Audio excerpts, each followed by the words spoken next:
system's key, which is tagged here to lock the system.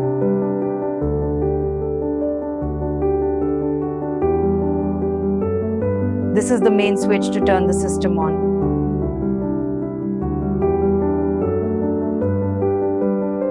At the bottom, you will find the amplifier switch. Turn it on to activate the sound system immediately.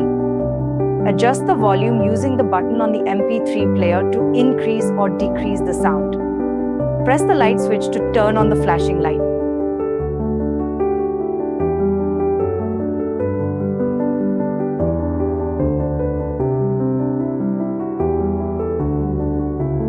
The middle switch controls the day and night mode, set to off for day operation. You can insert an SD card or use a pen drive.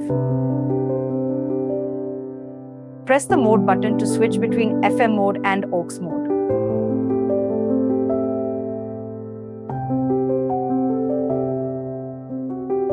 A green LED blinks when charging.